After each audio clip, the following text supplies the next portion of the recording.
unmuted. I'm sure not. No. Oh, no.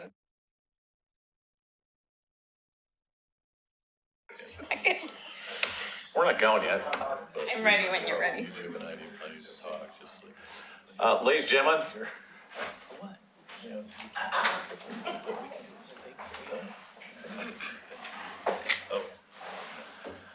So for those who weren't here before, if you have a cell phone, please turn it off or silence it.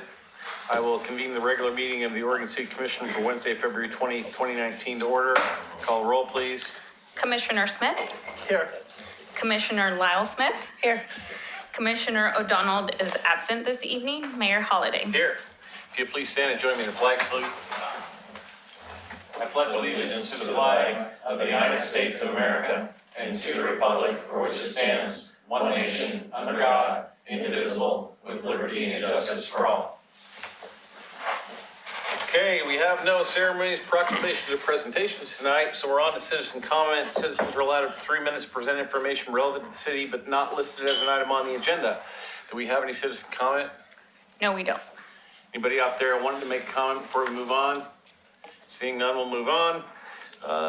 Everybody okay with the agenda? Yes. Yes. Okay, then we'll go to public hearings, 19-125, first reading of ordinance number 19-1003, designating Mountain View Cemetery as a park under Oregon City Charter, Chapter 10. Mr. Lewis? As with the other park ordinances, we're asking for the commission to move forward with recognizing 4 parks as charter parks this evening. Unless there are questions, I'll turn it over to the commission. Commissioner Smith?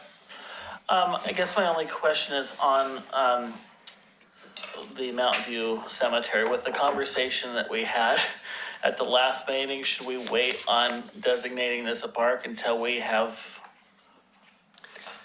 dealt with the question we had before? So we have had conversations with the city attorney's office in relation to this park specifically. The previous ordinance did designate the entirety of the cemetery beyond the 1 acre parcel that we're adding to a charter status recognition. And so in all reality, you're at this meeting just designating that additional 1 acre piece to be included as part of the park. Oh. At this time, we Okay. have no immediate plans to sell off any plots in that area. And so there should be no immediate issues. But in conversations with the city attorney's office, there is actually maybe I'll have Bill kind of. Thank you, Phil. And yeah, I would just echo what Phil said. You know, the reality is that I'm feeling like I missed a conversation somewhere. Oh, you were So- not at work session. Oh, So okay. the conversation, You did miss a conversation. designated parks go, if you're selling piece of property, go to the vote of the people. Right. And we sell burial plots, and that came up as an issue But that we had never, But technically, you're not selling, I know, The but burial. it was an issue that you're came selling a up. space. It's sort of like, so. Right. they don't have actual title ownership of the plot, We right? just, Burial plots are a really unique aspect of property law in Oregon in a lot of places. But what the charter talks about is it's prohibited to sell, lease, or otherwise transfer, and just how that interacts with the expectation of the owners of those burial plots. You know, title doesn't transfer, but something transferred. You know, they talk about property as a bundle of sticks, and they get some sticks, and how that interacts with the charter is really the issue. And as Mr. Lewis said, this was kind of, the die was cast in this in 1986 when the city commission at that time designated the entire Mountain View Mountain View Cemetery as a park. And you know, there's reasons for that, but you know, there's kind of an argument that maybe the sale of these lots were grandfathered in because it had been functioning as a cemetery long before the 1970 charter amendment or the 1986 designation. But you know, how that squares with the language of the charter is kind of an open question. And so we've got the ordinance in front of you isn't going to affect the vast majority of the already designated cemetery. It's about a 1 acre park piece of it that the city recently acquired. And we had a conversation about, the conversation was about all the parks in general, but I can sense where this is going. just trying to fix all of No, the right. issues before they become issues. And there was other topics in addition to this one that came up. And so I just wanted to know if we should be fixing that question before we actually do this, but I feel think- comfortable. Actually, I think you're right. Is there not something that we could put in this and in fact fix the ordinance for the entire Mountain View Cemetery that would say something like, that this is exempted from chapter 10 because it's a cemetery, so that we could, and you could use as a basis for that, all of the plots that we have sold between 1970 and today. Yeah, and we could look at putting something like that in there, so we've had one lawsuit about this provision in our charter in the, almost 50 years it's been in place. And that still hasn't been fully resolved. But one way that some people have looked at it is it's a one-way ratchet. Once you designate, the only way out of the designation is by a vote of the people. Right. There's another way of looking at it, saying, well, you only put in charter protection that portion that you're putting in there. And so carving it out of the ordinance right at the start still allows you to continue. And, that's, I think we can certainly craft it, add some pieces to it to try to do that the best we can.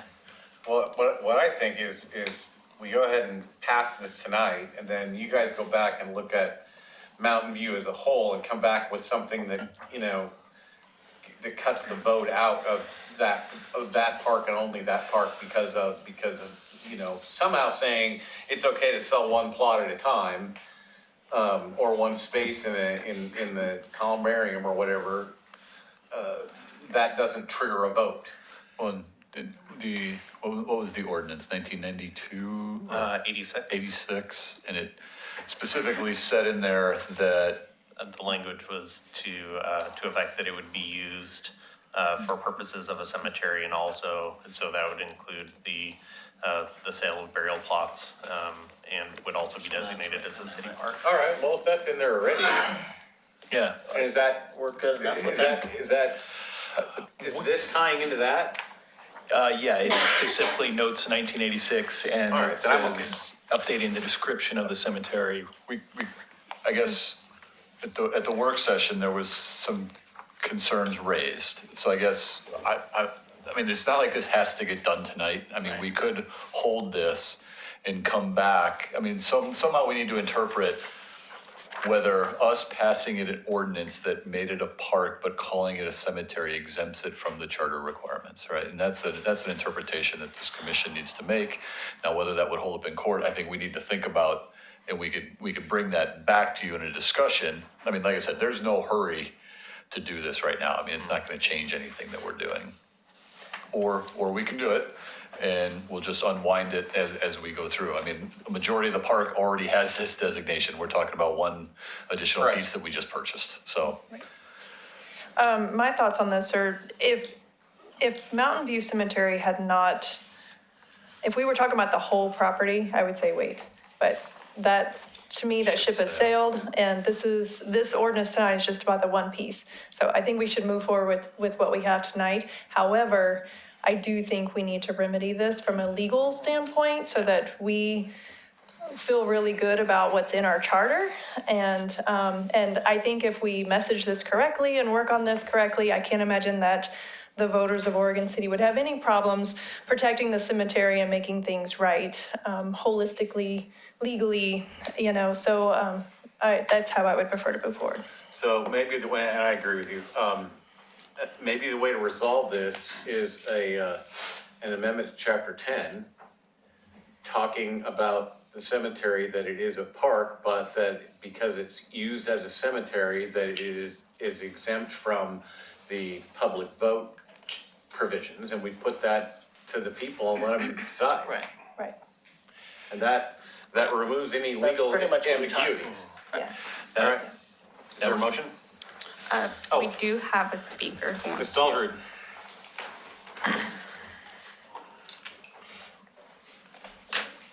Hello, my name is Dorothy Dahlstra. I live in Oregon City in the Barkley Hills neighborhood, and that would be my cemetery. You all know me as I'm the one who kind of banishes the flag for the trees.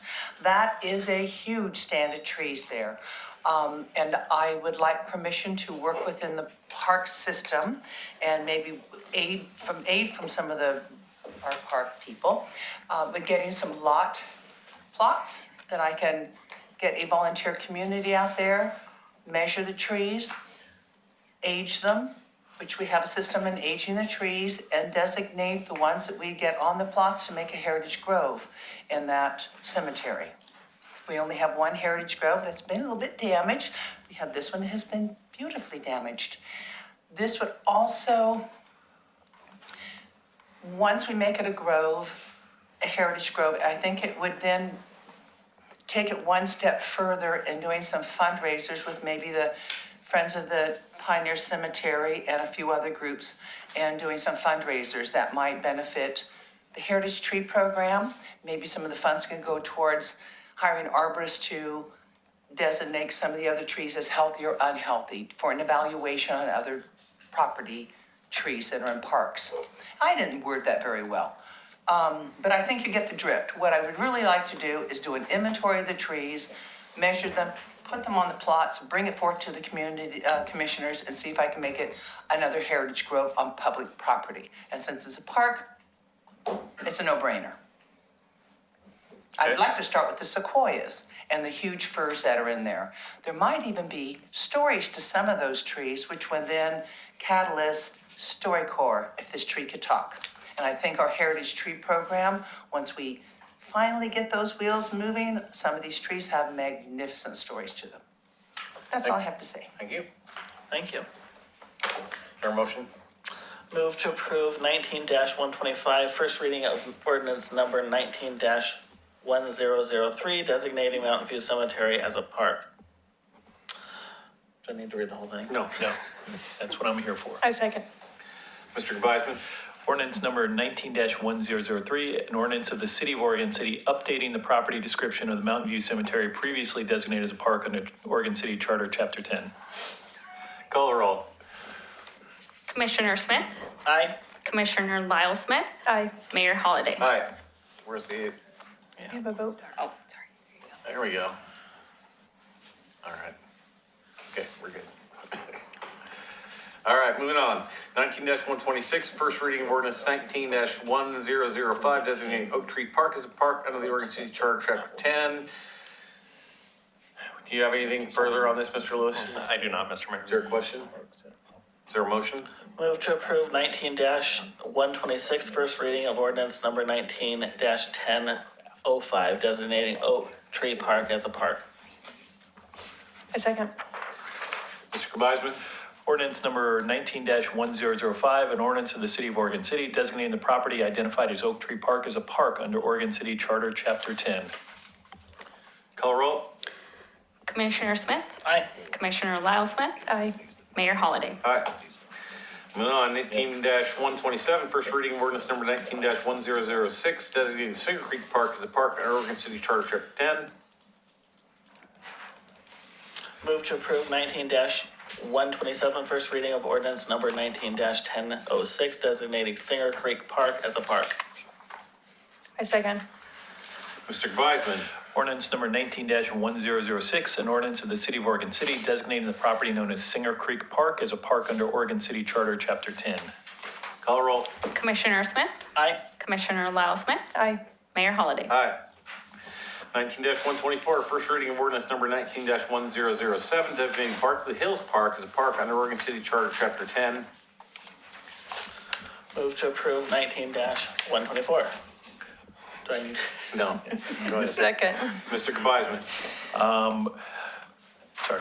Ordinance number 19-1007, an ordinance of the City of Oregon City designating the property known as Barkley Hills Park as a park under Oregon City Charter, Chapter 10. Call the roll, please. Commissioner Smith, Aye. Commissioner Lyle Smith, Aye. Mayor Holliday. Aye. So I have one question, Mr. Lewis. Where's Oak Tree Park? Oak Tree Park is adjacent to the fire station on South End Road. Okay, I think, Entrance to that subdivision. all right. Just for the general public, 7A, this was an ordinance from the police department. This item has been pulled, and we'll come back to it at a later date. So we're on to 19-133, resolution number 19-03, establishing management and deployment standards for small cell facilities within the city of Oregon City rights of way. Mr. Lewis. Thank you, Mayor and Commissioners. So tonight we have three resolutions, actually, this one and two others that are all related to small cell. Our intent was, we put them under one presentation, one massive presentation for you, so we're gonna go through that. Actually, I'll introduce Dante Posadas, who's our right-of-way and construction manager. He's gonna be doing most of the presentation. And then Spencer Parson, who's with Barry Elsner and Hammond. He's the attorney who is closely tied with small cell as well. So if you two want to come up here, I'll go ahead and do a little more introduction.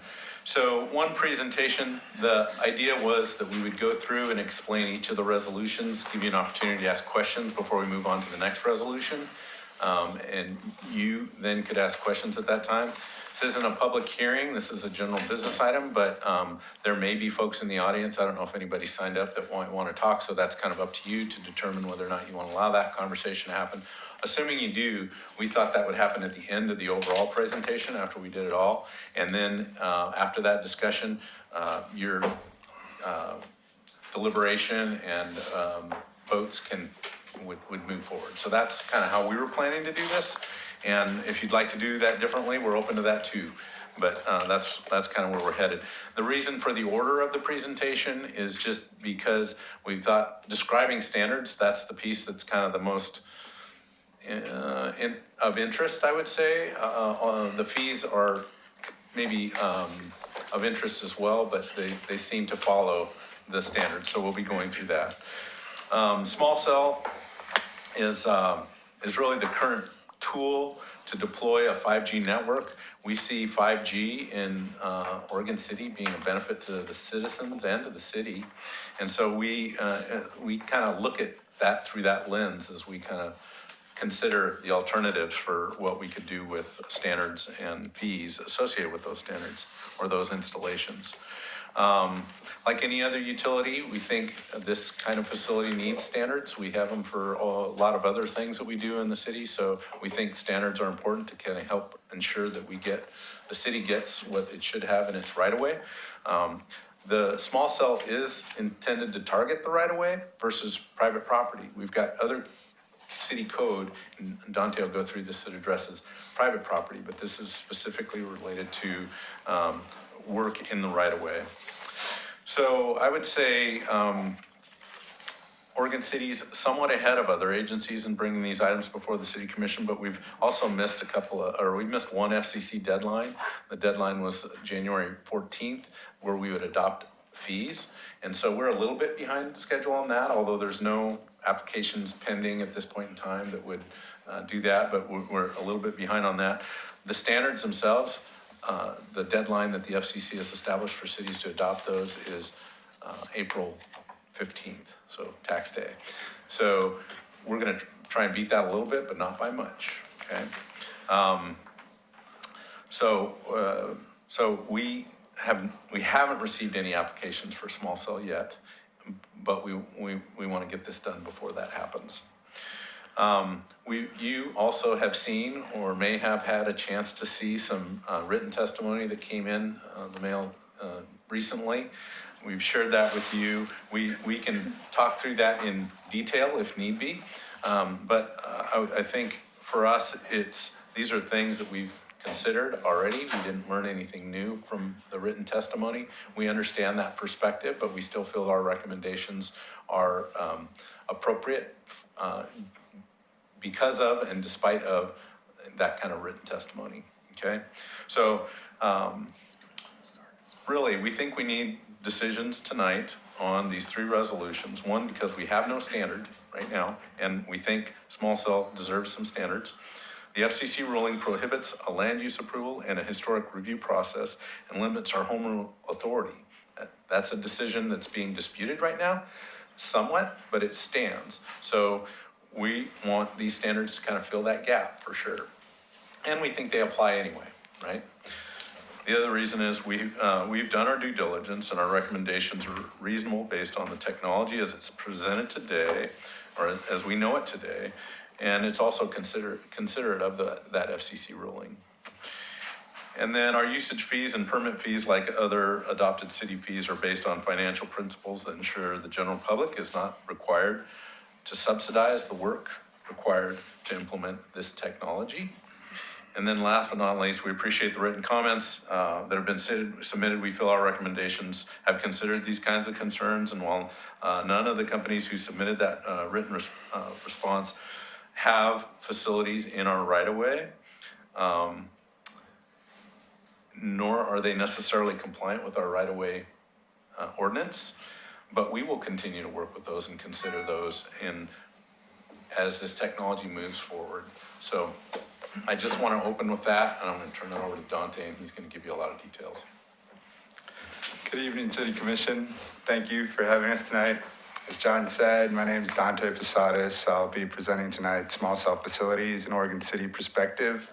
A few major talking points tonight will be the timeline of Oregon City's establishment of right-of-way management, the telecommunication industry changes that have occurred within the last recent years, the governing bodies and legislation that govern the deployment of small cells within the right-of-way, the impacts that these regulations have within Oregon City, and the proposed resolutions and plan of action that Oregon City has to facilitate the deployment and comply with the FCC ruling.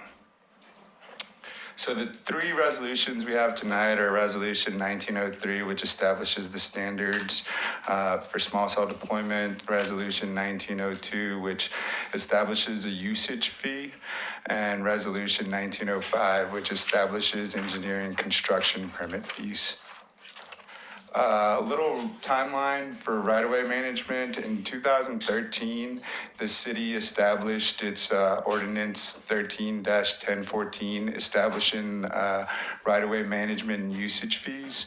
That same year, we established Resolution 13-26, establishing resolution fees per sector and gross revenue, a minimum usage fee per lineal foot, and a attachment fee. In 2014, the city adopted Resolution 1430, which amended the gross revenue fees for electrical and natural gas from 3.5% to 5%. From 2014 to 2018, the telecommunication industry has changed vastly. We've seen changes from the way we use our cell phones to the way we process data. On September 19th of 2018, I presented to the City Commission a presentation on the deployment of small cells and industry needs and the regulation of small cells. Since then, the Federal Communication Commission has published their third report and order regards to small cell deployment and management. This was published on January 14th, 2019. And now we're here today as city staff is asking the City Commission to adopt resolutions 1902, 1903, and 1905 to maintain the local ability to manage the right-of-way and deploy small cells within Oregon City. Looking forward, we'll see how industry implements our standards, see how Oregon City staff allocates funds to the usage fees, and we'll review the standards and fees moving forward. So the industry changes. 5G is a industry change that is coming within the coming years. There is a What does the need G for, stand for? it's fifth generation. Okay. So it's a need for higher data capacity, a need for our cell phones to communicate with our doorbells, our cell phones to communicate with our cars. In the 1980s, we used to have bag phones walking around, and now we have incredible data processing and communications. From this need, the industry looked and found a solution in small cells. These small cells are used to densify the capacity of the networks. They won't be, or they are going to be in addition to the macro sites. They will not be replacing the macro sites. They are a necessity to densify the networks to be able to deploy 5G in the future.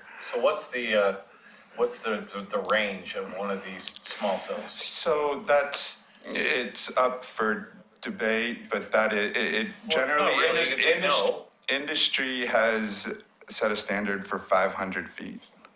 Okay, so you're And- talking about one of these every 500 feet. The standard sets a range for deployment.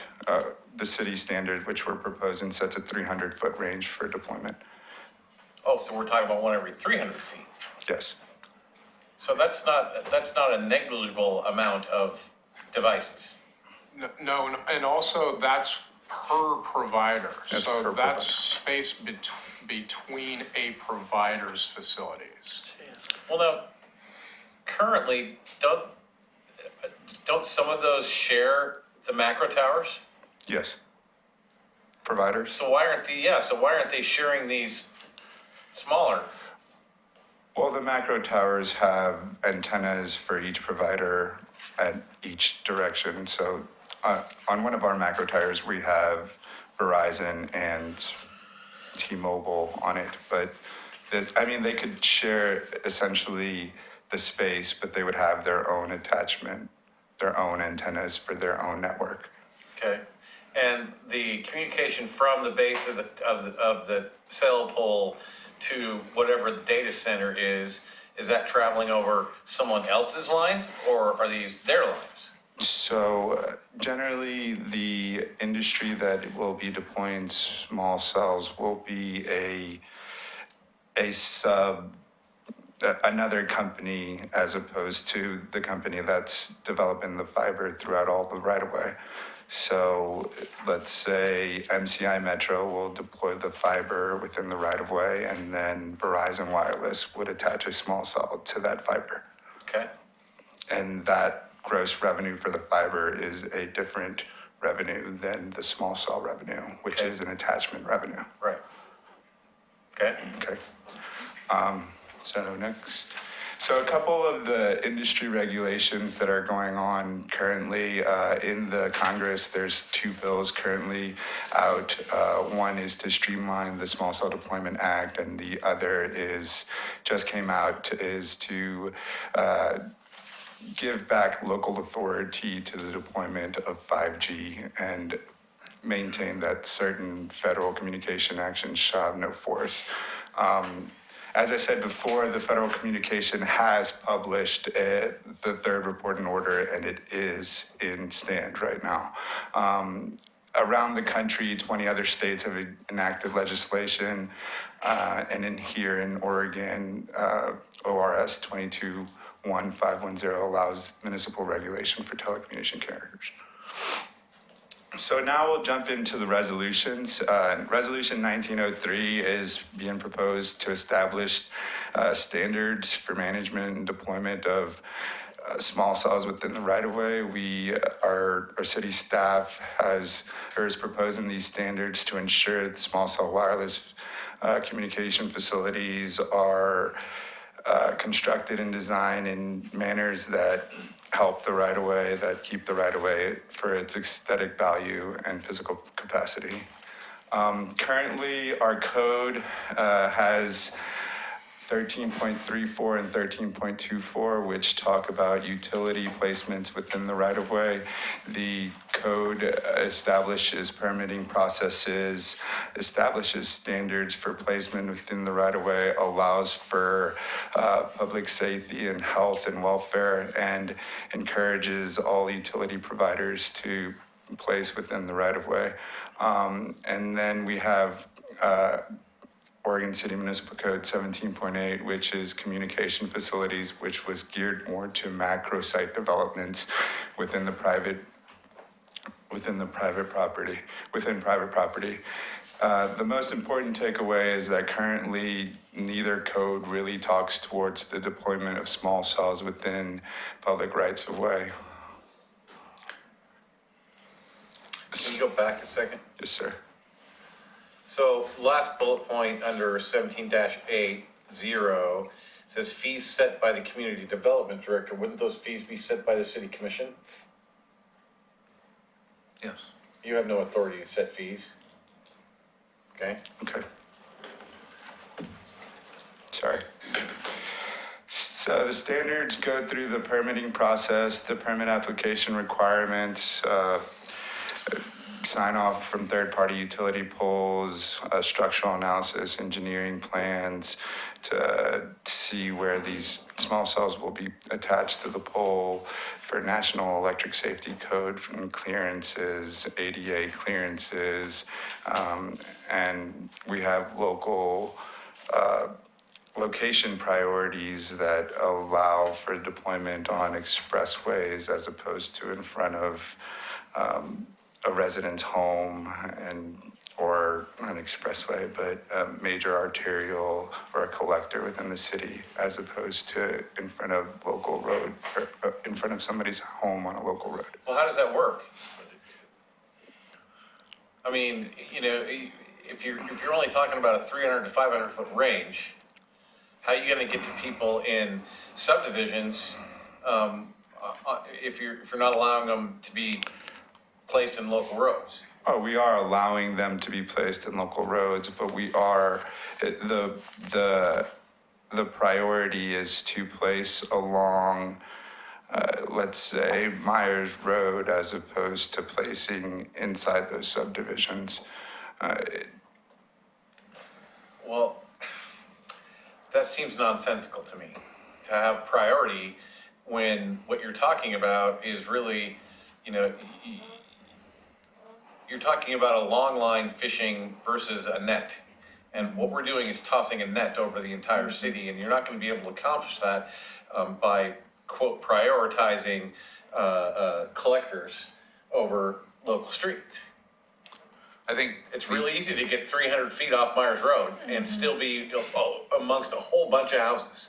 Yeah, I think this is a trend that the industry will help guide us through, I think. But the requests and the conversations that we've had with the industry have been along those commercial corridors. They want to hit those areas first.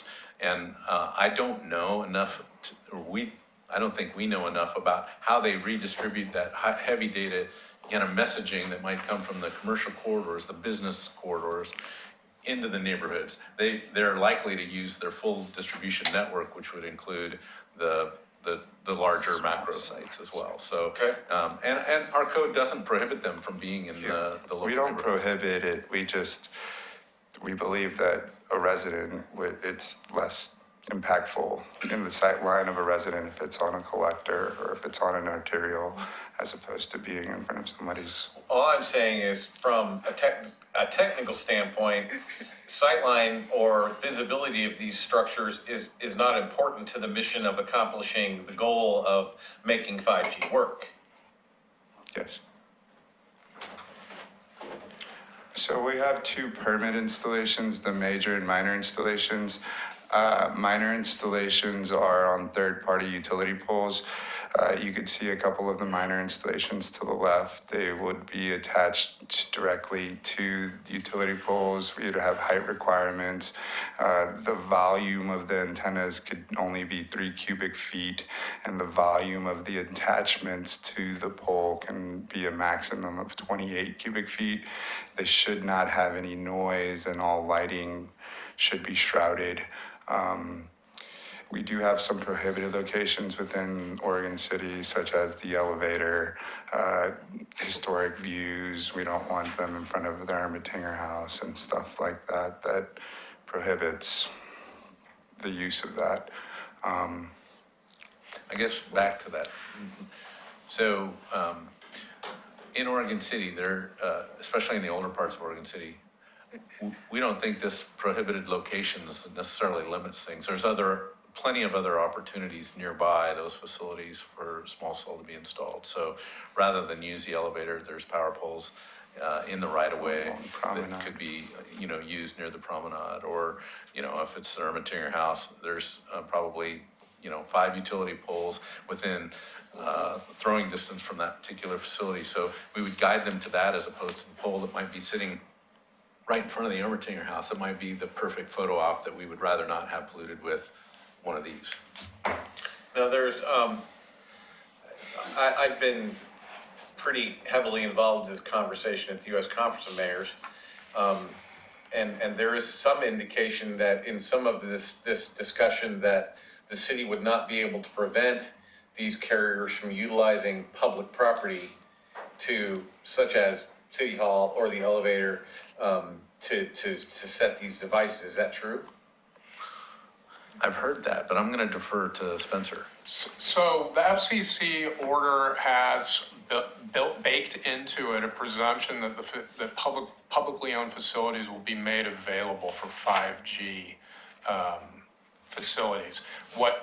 That's kind of looking at it on a macro scale. When we bring the order down and kind of overlay it on the ground in Oregon City, as John was saying, where we've looked at areas where we said we don't want to put it on the elevator, staff's been able to identify viable alternatives in each of those locations and say, well, it'll work here. So this isn't prohibiting it just because we say this small group of locations aren't open for 5G facilities, that we're not going to be able to provide service in that area. So I guess that more to the point of my question is that what I've been hearing is that the FCC order or prospective orders are going to say that not only can they use public facilities, including public buildings, but that we can't charge them for that. The order doesn't go that far. What the order does is set presumptive fees, and it says any amounts that the city charges below these presumptive fees are, presumed to be allowed. Right. Any $1 above those presumptive fees, you have to show that they relate back to the city's reasonable cost for charging it. That's for non-recurring one-time fees, and that's for annual fees for ongoing use. And the number for the annual fee is $270. Okay. So is that just for public facilities or anywhere, the fees? That $270 speaks to publicly owned facilities. So if they're using, say, PGE facility, that would be an agreement they'd have with PGE. And this monopole shrouded, do we have anything in our code elsewhere where we require shrouded or any type of covering on other utility lines? Or are we just calling out small cell? We have, let me think about that. I know of nowhere where we have required shrouded utility poles for any other service. We don't know in streetlights in particular, other than, say, the wooden pole structure. I don't know of another facility that's installed on a streetlight. Short of signs, right? We've got signage sometimes on it, but not. What's that? Yeah, we require everything to go underground, but I mean, a standard street light, like a fiberglass or a stainless steel street light, I don't know of anything installed on those other than things like signs, maybe a flower basket. Yeah, the use of small cells, the shrouding it's a different industry use. Like we require undergrounding for all the lights in all our new developments. There's no overhead wires in Abernathy Landing. There's no overhead wires in any of the new developments that are going up. So when you say shrouding, do you mean taking all the, not seeing the utilities? Because we do have a requirement for undergrounding on all new developments for utilities. Okay. And to be honest, we're plowing fresh snow here as we go because, 5G is only gonna turn into 6G and then 8G and then 10G, and we, really have no idea where this is gonna head in the next 10 years. I mean, I do Oh, think, back in the 80s when we were carrying around a brick phone, nobody had any idea that you'd be able to play poker with somebody across the world on your handheld phone, so.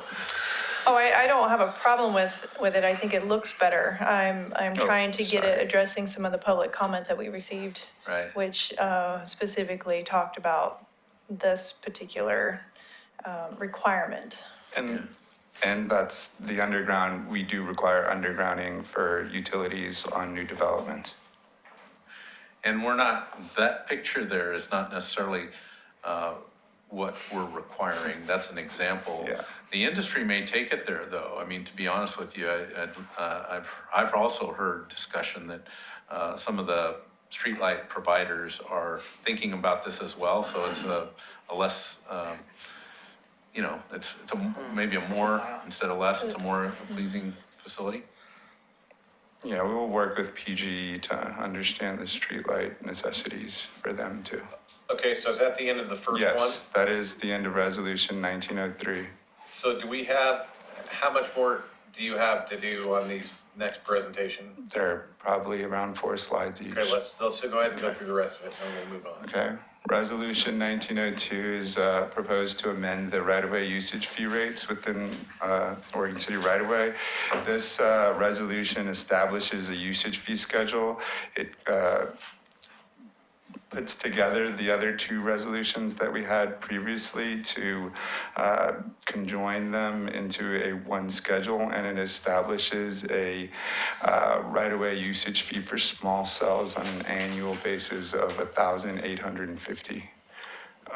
So these are the history of the usage fees. We have already gone through these a little.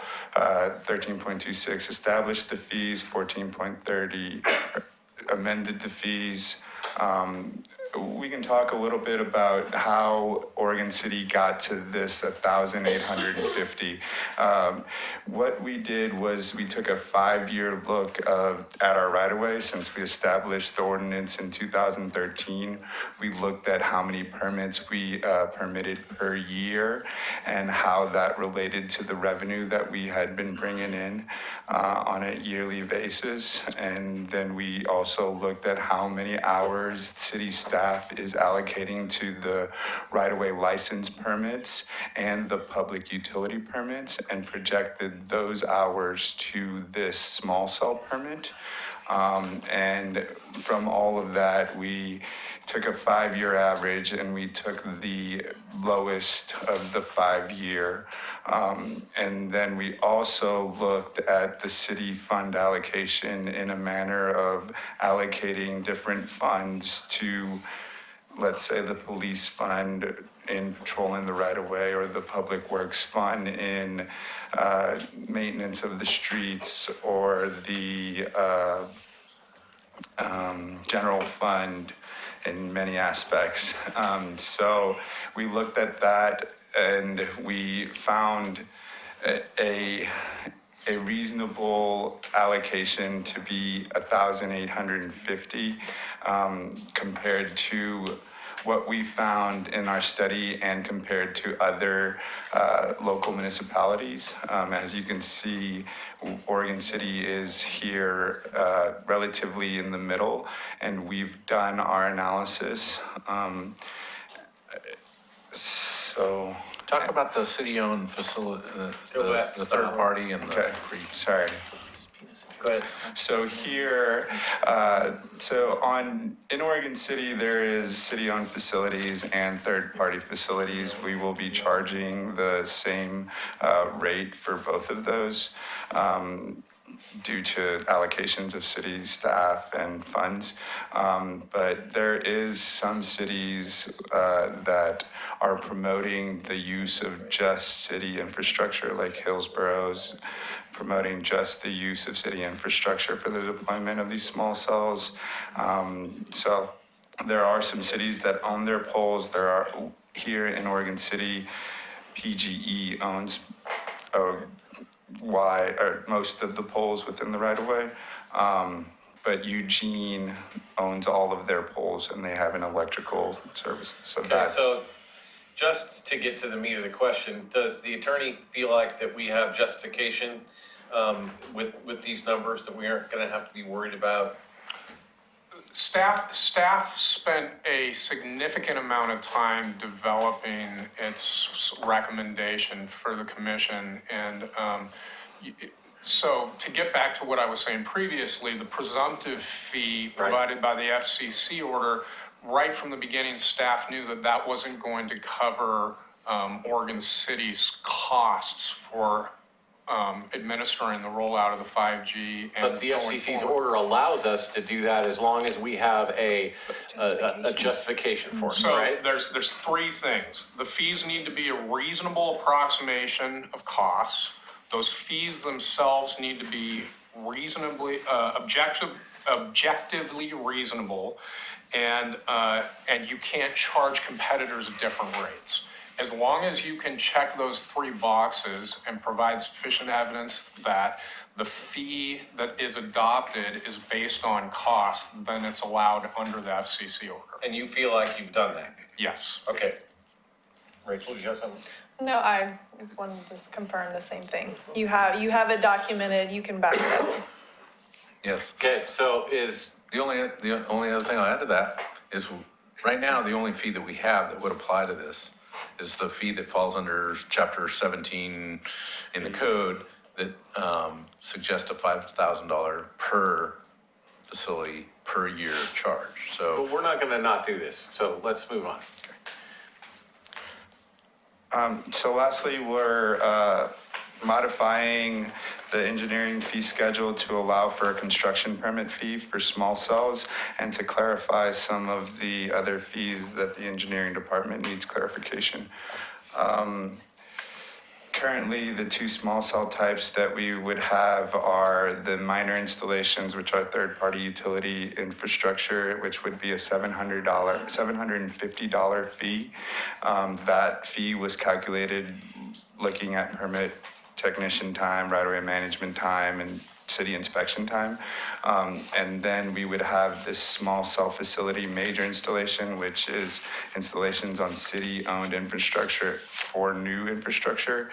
That would require a replacement pole or a replacement traffic signal or a replacement light pole within the right-of-way. So we have the 90-day review upon acceptance, and then we would require the $750 fee plus actual cost of city review for, say, structural analysis for a traffic signal or something like that. So is there a dichotomy between the FCC order and the 90-day time period? The question that's come up, and that you may have picked up on some of the correspondence, is that in the FCC order, it contemplates only two scenarios, either new or existing, and it doesn't think about existing it doesn't explicitly think about existing that needs to be replaced that are city-owned. And so in discussions with staff, what the consensus of staff has been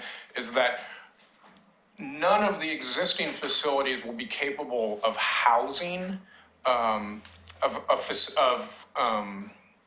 Small cell facility. supporting the 5G equipment.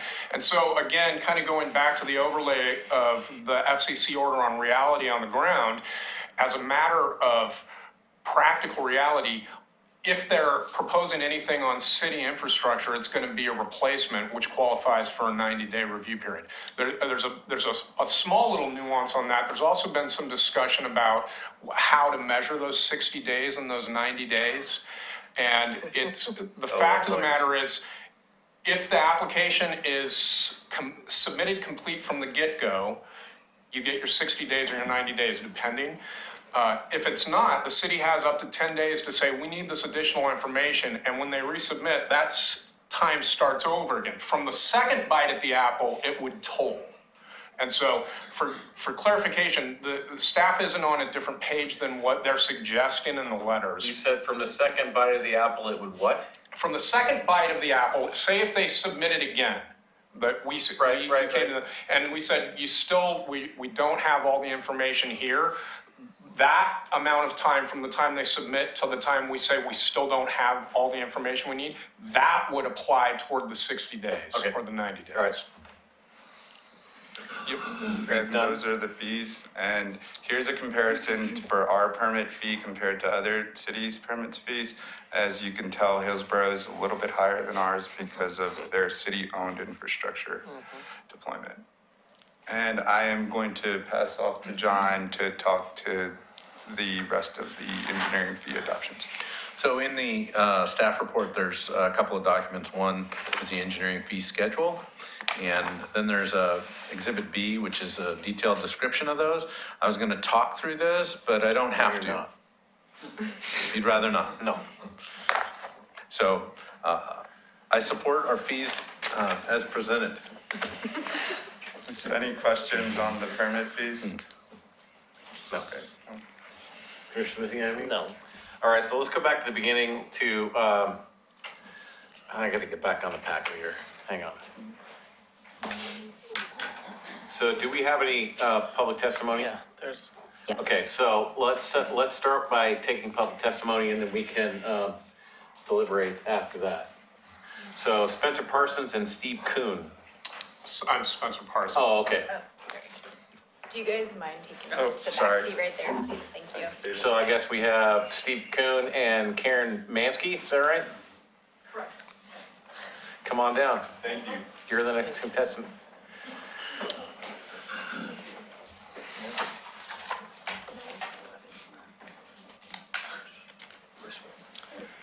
Steven? Good evening.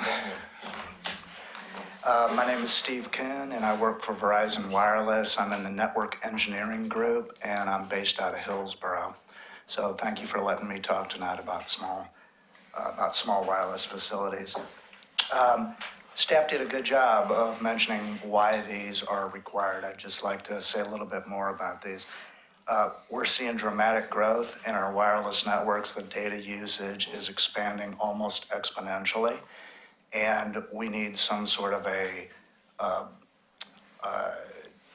we need small cells to cover that. So you've got your macro, and that's taking care of the vast majority of the population, but you've got areas where we need a lot more capacity, and that's where small cells come in. Now, small cells are always 5G, they could be 4G also. We're thinking of a combination 4G, 5G. So just so you know that, it's not for all this future gee whiz stuff, that'll come, but it's also for capacity and speed right now. While we support the city's effort to develop small wireless facilities and looking at the FCC order, we have significant concerns. The first one is the one antenna limit, and that not only violates the FCC order that is silent on the number of antennas, it's also technically or not technically feasible to roll out 5G with one antenna because there will be 4G and 5G on the same antenna, on the same pole. So there's also a couple other things. There's a height restriction that you've probably read about that doesn't exactly match what the FCC says. We think it ought to. It's not that much different, but it'll allow us, it'll allow some clarity around what that really means. There's also in the minor installation permit section, Verizon requests that replacement poles be included there. So if you look at PGE poles, the pole owners often require replacement of their wood poles with slightly taller poles to achieve safety clearances above the power lines. There's also times when you have wood rot at the top of the pole, or the pole itself just won't support the required weight. So we think that ought to be in the minor installation permit section. On page 3 under major installations, it talks about the 90-day shot clock. We disagree that we think it should be the 60 days that the FCC order talks about. The right-of-way usage fees, so I hadn't seen the comparison between the different cities before tonight, but in actuality, it's not a comparison between cities. It's a cost study. It's a cost study of what you actually, what it actually costs the city for these small cells. And we don't want to support, we don't want the city to support these small cells. So whatever the cost is, it is. We just need to know what the cost is. And I haven't seen a study that would say that just this comparison between the different cities. And I know I deal with these different cities and they haven't done cost studies either. Tualatin was the only one that, on the list that really had a fairly detailed cost study. So I guess I would ask to delay this for a couple of weeks so we could talk with the staff. They seem to maybe have made their mind up, but that's what I would ask for tonight. Thanks, sir. Thank you. Good evening, Commissioners. And Mayor. My name is Karen Mansky. I'm here on behalf of AT&T. I live in Gaston, Oregon. AT&T has significant concerns about the design standards and the fees being proposed here tonight as a final solution.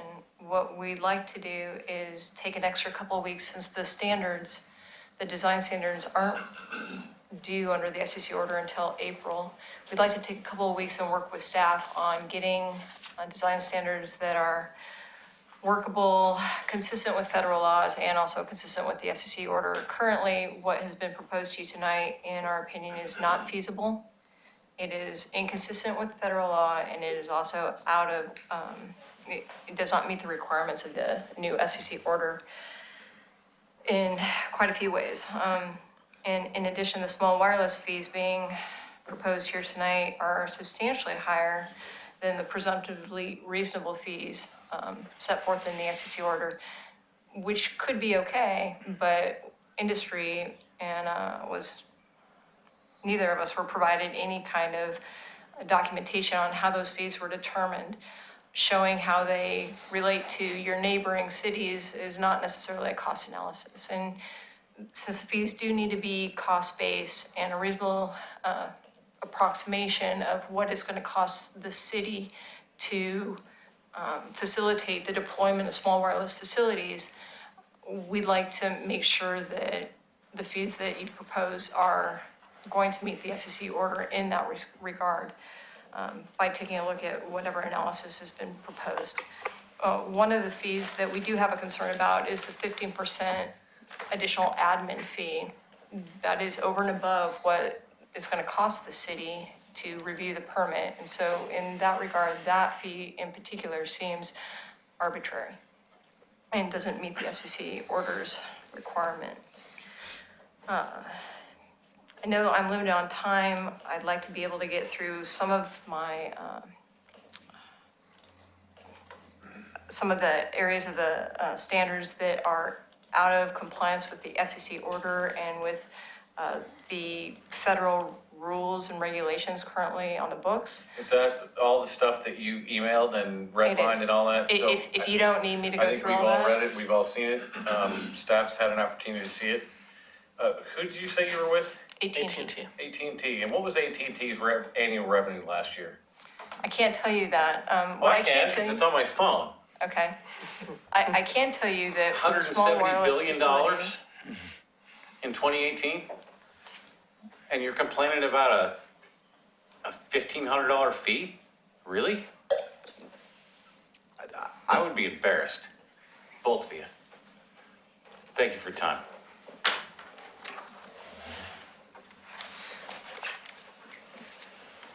Mr. Underwood.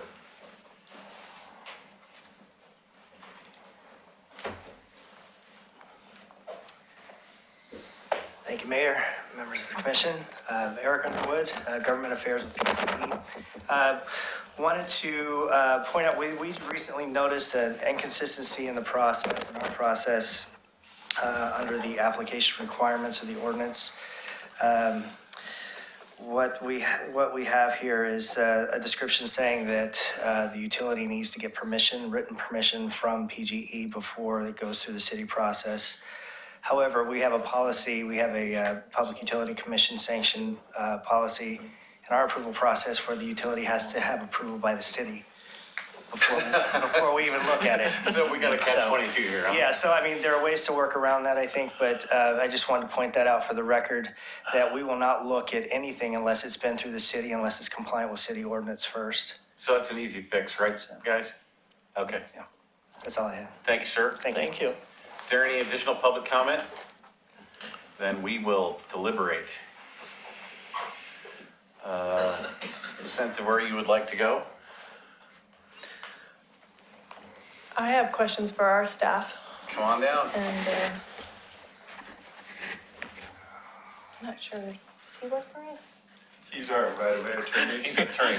Yeah, Technically, yes. yes. Okay. Subcontract. Yeah, There you go. we pay the bill. He's the smart one. Oh, man.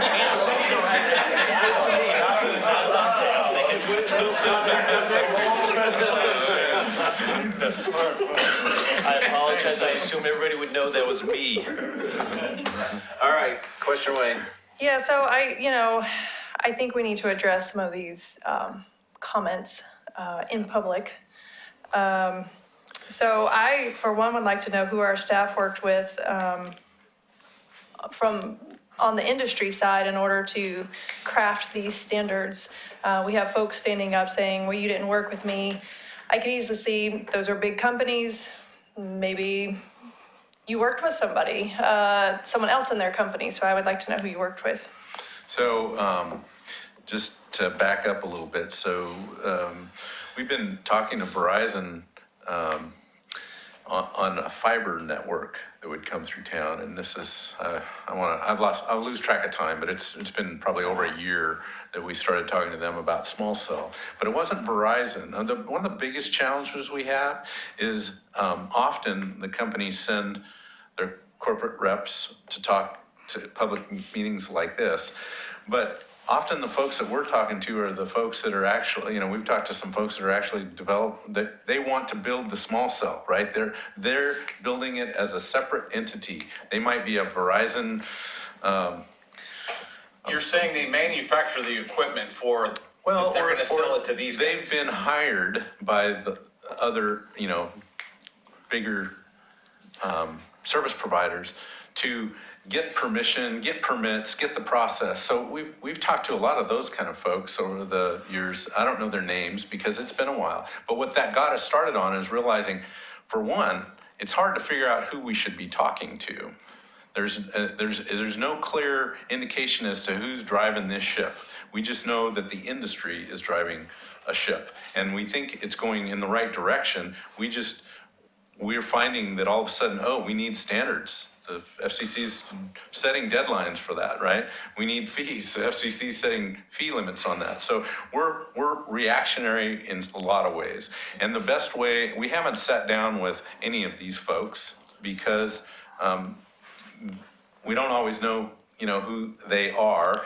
And to be honest with you, in our right-of-way, we've got lots of providers in the right-of-way. None of these are licensed right-of-way providers in our right-of-way. They're not folks that are in our right-of-way right now, and they're not licensed, they're not registered, they're not paying their fees. Is that accurate, Dante? Yes, but we did meet with AT&T at some point to discuss small cell deployment and management within the right-of-way.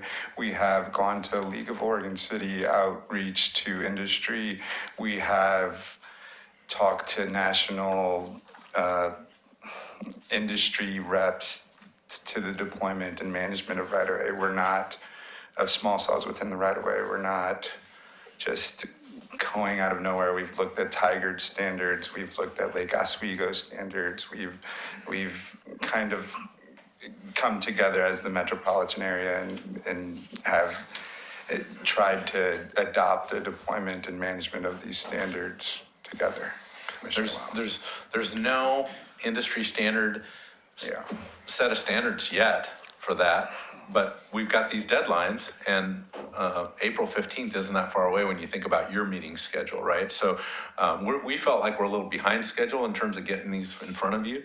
So we're trying to do our best with that, but I would just say our effort to pull together a standard has not been with individuals, it's been with group settings, with other agencies, trying to sit down where they invite industry experts in, talk to us and tell us what these things look like. This is the first time I've heard 2 antennas are needed, right? We've seen lots of examples from industry experts that suggest, and all the examples that they've shown have been 1 antenna. So it's interesting to hear that now they may need 2 on 1 installation, but I get it. There maybe this technology changes. That's another big thing. Did that answer your question? Anything else? Yes. Check on down the list. What is the 15% administration fee for? So again, we are planning to track our staff time, Dante's time, for instance, or somebody else in the office, that we can track an hourly rate for them, right? But there's nothing to deal with the administrative part of that, the permit system part of that, the pens and papers associated with dealing with that. So it's more of an administrative charge, which we think is appropriate in this case, and an industry standard as close as we can come up with today. Do we charge an administrative fee in other aspects? In some cases, we do, right? So most of our engineering fees have a final cost estimate. So it's based on an estimate, which we would throw in a 15% cost for overhead and not profit, but and those kind of things. So, Wyatt's here. Trade places with Laura. Sit down. Wyatt Parnell, Oregon City Finance Director. Thank you, Mayor Holliday and City Commissioner. So that's the overhead charges that are, it's very standard practice to include. If we're going to charge direct costs, you still have to have a building, you still have to have a permitting system, you still have to have an IT department, you still have to have an accounting department, and 15% is actually pretty low. That's the standard. We chose that low number. Our calculations are more around 22%, but I think that, you know, based on what Dante presented, we were trying to be a little conservative. And I also want to share that finance was engaged in about 4 different meetings and a lot of review time on some of the cost analysis that Public Works put together, and it's pretty well put together, so. And you're only charging the overhead or indirect rate on top for major installations, but not for the minor? Or it was only on one particular fee? That's because on the minor installations, the 15% is built in on the cost analysis, so it'd be the 750. So you're saying that as part of your cost analysis, it wasn't built in for the Right. major? But if the commission directs, we could add that in. Yeah. But that's sort of like taking the 15 cents from one pocket and putting the other, isn't it? True. Okay. Yeah. Do you plan to make the fee analysis, is this a public report, or is this, was that ever discussed by the city? Yeah, in fact, Dante had a lot of that worked into this presentation. It gets pretty deep into the weeds, so, and just in the form that it was in, to me, it was hard to follow, so we can clean that up and share that with the industry and with the city commission if they're interested. Most of that work, it would be public record anyway, right? Yep, So that's right. easily accessible. Cleaned up and provided. Clearly, Okay. the industry is interested. And it may prevent some lawsuits. Is there a reason why we did not follow the FCC height limits? Why we came up with our own and not following FCC? We generally did follow the FCC limits. The 7 Not foot. generally. You do or you We don't. did follow the FCC height limits. The 7 foot above the wooden utility pole talks to the cubic footage of these antennas. So if we had 7 feet above at a 3 cubic foot, that would not work out. Anything above 7 feet attached to the utility pole. If you look through the standards, we call out a 7 foot attachment above the top height of the utility pole, and that's kind of what industry's pointing as to not complying with the FCC, but it is in compliance with the FCC because these antennas cannot be more than 3 cubic feet. So when the math works out, that is a 7 foot height. Lost me at the bakery. Anyway, Yeah, I'll move on. Someone else can ask their questions. you done? for now. Commissioner Smith, you have anything? I don't really have any questions. Comment? Yeah. Okay. We have been, I would say the city has taken a pretty heavy leadership role in how we deal with our right-of-way. And I've been part of that for quite a while. And I don't mind that. I don't mind, I don't mind, you know, making some decisions and understanding the value of our right-of-way and moving forward and you know, if there's issues that arise, then they can be dealt with. But we have actually been pretty successful in guarding our right-of-ways and having staff that are pretty knowledgeable in driving us the right direction. So, let me be clear about this. I think us setting our standards and our resolution and fee schedule is fine. This fight is not gonna happen in Oregon City. This fight is gonna happen in Washington DC.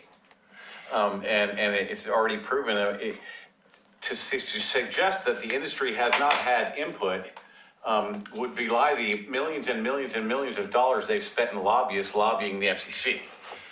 And there is no guarantee that through this legislative cycle back in DC that there may not be actual legislation coming out of the Congress to deal with some of these situations. So I think what we're doing here is setting our rules and waiting for whatever other shoe might drop moving forward coming from DC or from the state.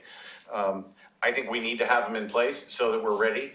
I don't see that any of this is unfair or burdensome in any way to these companies. And I go back to the fact that if we look, what's the largest organ in the body? It's our skin, right? So our right-of-way is the city's skin. And, you know, it's as much of a piece of the city as any building that we own, any park that we own, anything else. And we shouldn't be letting anybody use that for free. And so to be charging reasonable costs to these companies to utilize that, not trying to stop them from deploying their technology, but making them pay a fair cost for utilizing a city piece of property, whether it's a street or a light pole or, you know, God forbid, the elevator or anything else.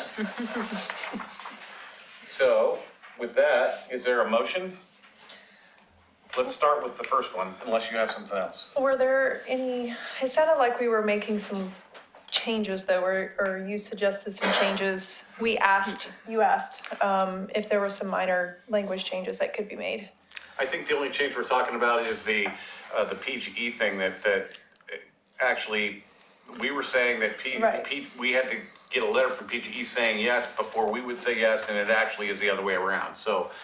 Yeah, I don't know that, I guess our ordinance, do you remember the language specifically on that one? But I mean, we have a great relationship with PGE. Is there another way of doing that? I'm not quite sure, but if we need to make a motion that suggests we do something, but still pass a resolution, we can do that. Otherwise, it can be more of an internal kind of workaround with PGE on how we do that. Why don't you make the motion with the requirement that John's folks work with PGE to establish the correct timeline? Do we know what section that was, Mr. Underwood? Application requirements, item number 7. Yeah, it's the standard. So is it actually in the ordinance, or is this a form thing? It's in the standard. So what you're adopting is a resolution that adopts a policy for the city's governance of its own right-of-way. So, you know, you're setting a policy that says this, so it's in that policy which you have adopted by resolution, Okay, which so you are recommending. Wording wise, can you fix that for us real quick, Mr. Gemeisner?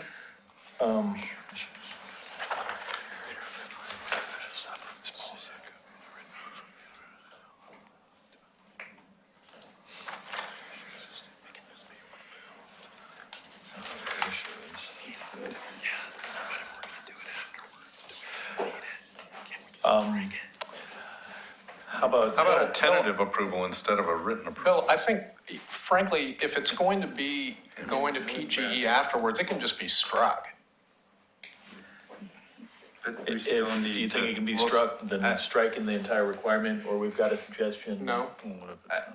The city would still have to make sure that the safety of those poles afterwards, we'd still have to have some PGE How about, say as to those Spencer? poles are structural. how about this? The first sentence is permission to use utility pole or alternative structure, and then add a new phrase that says, prior to final approval, the operator of a small cell wireless telecommunication shall submit to the city. And so that way it's not part of the application package that comes in, but happens prior to the permit finally getting approved.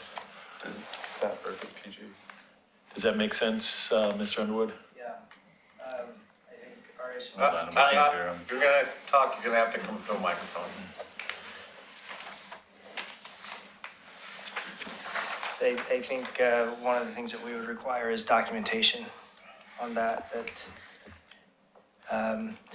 we would not approve anything without consent of the city. So if the city could consent to something prior to final approval and documentation, that they will allow this in their right of way. Okay, so prior to installation of the small cell antenna, the operator shall submit to the city a copy of the written approval so that, this comes after we approve it, but prior to its installation. So you want to see that we've approved it, we want to see that you've approved it. Okay. And so if we go first, then we say, prior to its final installation, they've got to come to us and say, here it is. Can I suggest something? Sure. If you could draft that and send that to me, I can run it through our attorneys to see if that would work. Okay, I can't approve that language. So, Then I suggest we just pass it as it sits and let staff work with that. And if they've got something that we have to actually have a motion on, we can do it. we can bring it back an amendment. Right. Okay. All right. okay, y'all are comfortable with that? Is there a motion? Move to approve 19-133, resolution number 19-03, establishing management and deployment standards for small cell facilities. I second. Further discussion? Call roll, please. Commissioner Smith, Aye. Commissioner Lyle Smith, Aye. Mayor Holliday. Aye.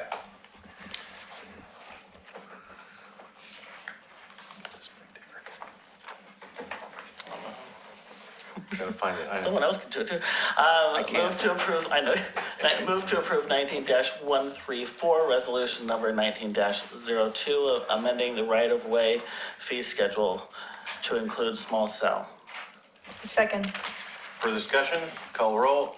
Commissioner Smith, Aye. Commissioner Lyle Smith, Aye. Mayor Holliday. Aye.